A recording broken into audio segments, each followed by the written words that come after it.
Hey guys, Insomnia here with some more AFK Arena. Here we are back on the main account and we have two brand new redemption codes. That is right, two brand new redemption codes. As you can see right there, that is both of them. HaruruAFK is the first one.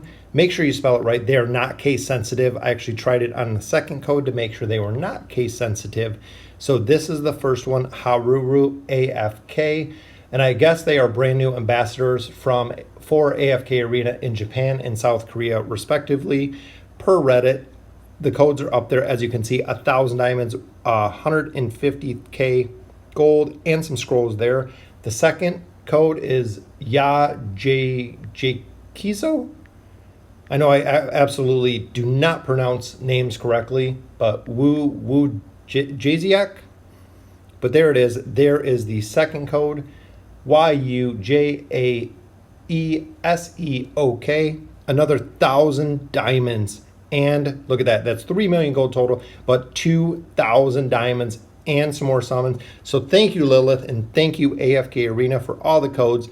Definitely keep them coming. Thank you, and we'll get into the next part. So let's take a quick look at the furniture tier list. This guide was brought to you by WhiteSushii. Very in depth. It is still very early though when it comes to looking at the actual furniture. So we're going to do it a little bit different and look at the heroes themselves. Of course, in the top 10 for the tier list, we always place Taylene. She is super powerful. When it comes to her furniture set, she gains the ability to do damage when she's dead. So not only does she do an insane amount of damage when she's live, she has a lot of healing. She can go ahead and shield.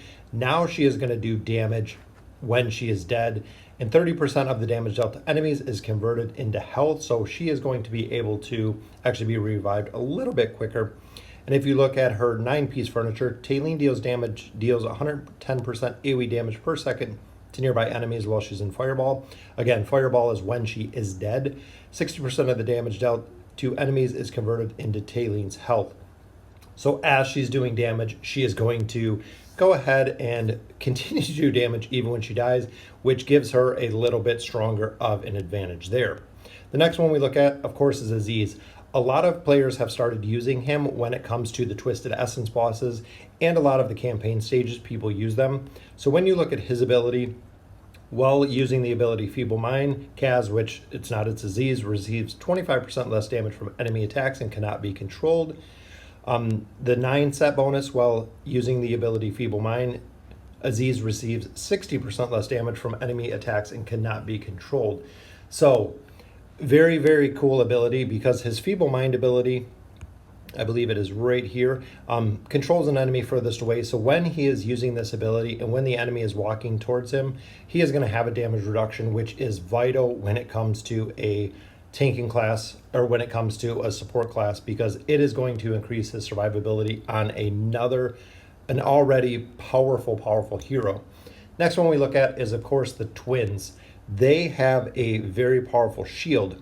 If the twins lose a combination amount health equal to 70% of their max health, they are granted a protective shield that is able to mitigate damage equal to 50% of their max health. When you're getting heroes and when you're leveling them up, 50% of max health is a lot. For 6 seconds, 9 set bonus increases the shield duration to 15 seconds. So that is very powerful. That is a big shield. Remember, the battles are only a minute and a half. So if they're getting a shield that strong and that long, very powerful to increase their survivability. The other one we look at and that I do want to build is Orthos. Orthos is just an absolute monster when it comes to PvP. A lot of the god tiers contain Orthos.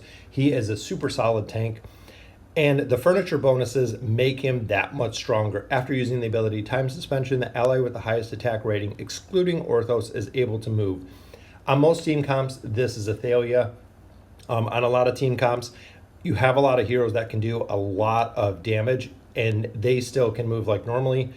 And if you look at the 9-piece allies, haste is increased by 35% while moving during time suspension. So not only are they going to be able to move, they're going to go ahead and be able to attack and attack faster, getting more energy regen because the haste is there. Super powerful ability. Some of the other heroes that we'll look at, of course, is Pharrell, which we finally have Pharrell on my account to Ascended. His furniture set is very, very strong. Pharrell's normal attacks deal 12% more damage and cause targets to lose 12 haste points for every one spirit that is haunting them. Well, remember, with his signature item plus 30, he can have up to 8 spirits. So 8 spirits can haunt a single target, so 12 haste points per spirit, plus his normal attacks are doing 12% more damage. Meaning that when he is behind Arthur, so the combination of Arthur increasing the normal attack speed, he's going to do a lot more damage. And of course, just to top it all off, his 9-set bonus, enemies haunted by 3 spirits are stunned and no longer have their haste reduced by normal attacks. So not only does he have a stun with his Horrify, the spirits are going to stun as well, which is crazy because the synergy of him, especially with a haste team, with Roland, with the twins, with Arthur, is going to be a very, very powerful combination. Next hero we look at is Rose. So Rose's teacups have the ability to stun. So when you look here, as Rose is following an ally around the battlefield, she manifests teacups that she throws at enemies. This ability is triggered once every 2.5 seconds, meaning that she is going to throw teacups. She does a lot of damage with the teacups, and now she has a stun. So she is going to be able to go ahead and stun faster, which again, stuns equal wins in the campaign and in PvP. If you look at her 9-piece ability, is triggered once every 0.75 seconds. Now remember, again, it is a 1.5-minute battle for the regular stages. Ability is triggered once every 0.75 seconds. That is super, super fast with the teacups. Next here we look at is Iran. Iran's furniture ability. The ability Sylvan Oath is triggered when Iran's health is above 60%. So Iran ignores enemy defense 100% of the time while above 60% health, which depending on the team comp, if you're running him with healers, when you're running him with CC, that is super, super powerful. So you're ignoring 100% of the defense, which again is kind of crazy. 9-piece damage dealt by Sylvan Oath when triggered is increased by 15%. So not only that is he's getting a damage boost. So when he's pulling heroes in, as long as his health stays above 60%, he's ignoring 100% defense and doing 15% more damage on top of an already very, very powerful hero. Which is interesting because then you combine it with the Wilders overall. Tassie's entire kit with her signature item is based on her teleportation ability, which is only exacerbated by the bonuses that she gets from furniture. If Tassie is attacked within 1.5 seconds of using her teleport, the ability will be instantly triggered again, meaning that she is going to reduce damage across the board. Having a shorter blink cooldown just means more blinks, more powerful. Cooldown for the ability teleportation is reduced by 1 second. When she does the teleportation ability, she actually doesn't take damage.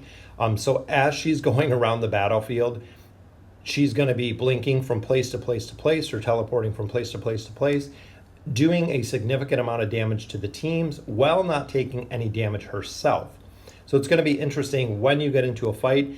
If Tassie is the last hero alive, she is actually going to blink everywhere, kind of nonstop, because remember, if she gets hit, teleportation will instantly be triggered, so she can teleport again, again, and again. It'll be kind of crazy to see how this is going to work for Tassie.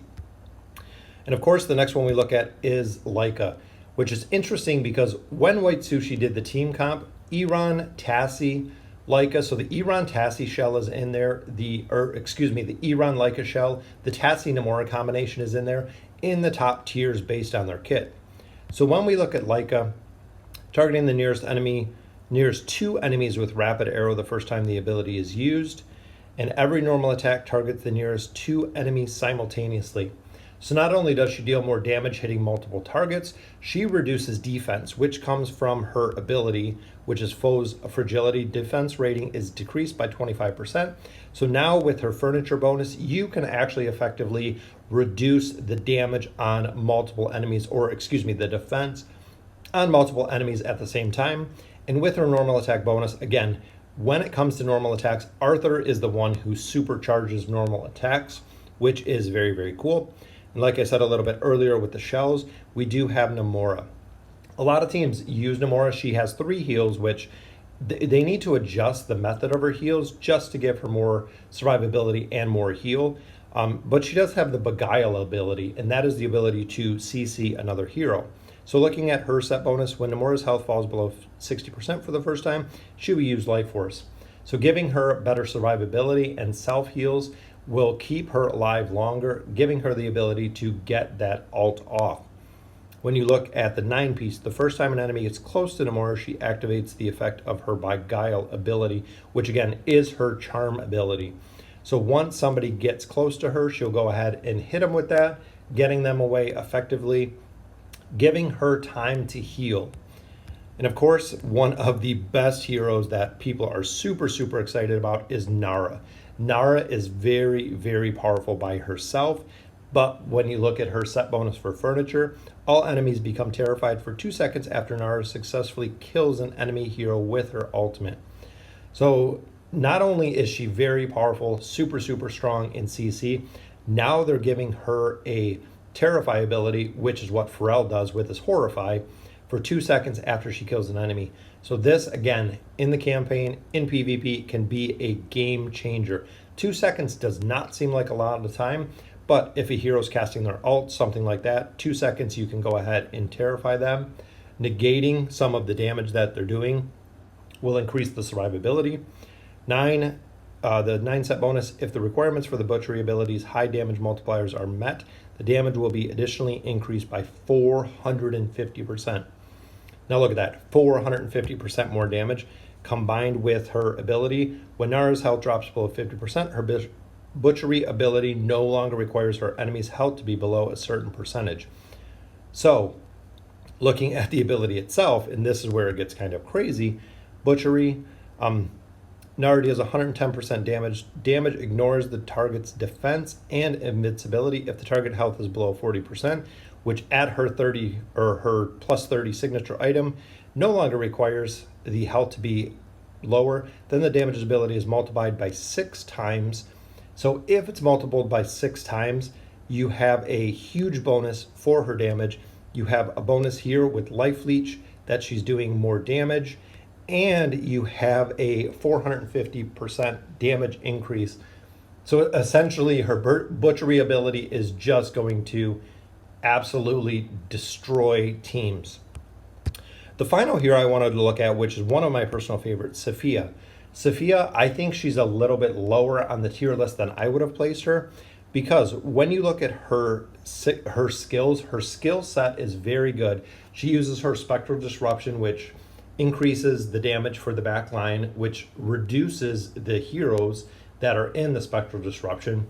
She has a Static Field ability, she has her Scatter Bolt, and she has the Falling Sun ultimate, which does an insane amount of damage. So coupled with all of those, she can actually increase her damage overall, turning her normal attacks to Scatter Bolts once she's hit the maximum percentage that she is powered up. Now coupled with that, duration of the Spectral Disruption is increased by 15 seconds. So now it's going from 25 seconds to 40 seconds. And I believe it is at 25. Spectral Disruption. So at the beginning of the battle, she casts a circle on the ground for 25 seconds. So essentially it will be for 40 seconds. And again, remember, it's a 1.5-minute battle. So for almost half the battle, she has this Spectral Disruption up. So depending if you're running a team with Nara or Iran where you're pulling heroes into this, all allies within the circle have their attack rating essentially by 24%. Any enemies have their attack rating reduced by 50% and haste. So if you're running Iran that can pull 3 enemies in and Nara that can pull the 4th enemy in, 4 of the 5 heroes you can pull right into the Spectral Disruption, making it very, very powerful. And she does a lot of damage, and she has a stun that hits multiple targets. And if you look at her final ability, the focusing stage of the ultimate ability, Falling Sun, is sped up by 40%. So not only is her ultimate super, super powerful, usually if you get it fully powered to go off, you kill whoever it hits. So with this, it's going to be sped up by 40%. So now it's not going to be, I believe it was 6 seconds. Now it looks like it's going to be 3 or 4 seconds. for the Falling Sun ability, which makes it that much more powerful to do the ultimate. So very, very cool. Just a quick synopsis. I'm going to go ahead and put a link to WhiteSushii's guide down in the video. There is a ton of heroes on here, and the time to go through all of them.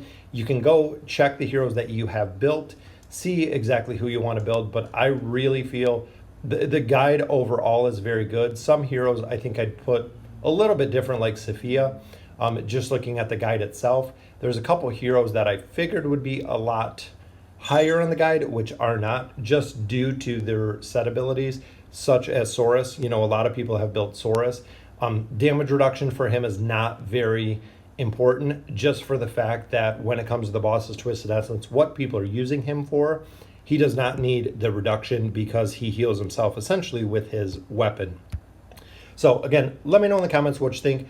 Thank you, WhiteSushii, for the amazing content, always putting out some of the best guides in AFK Arena. And as always, thank you guys for watching.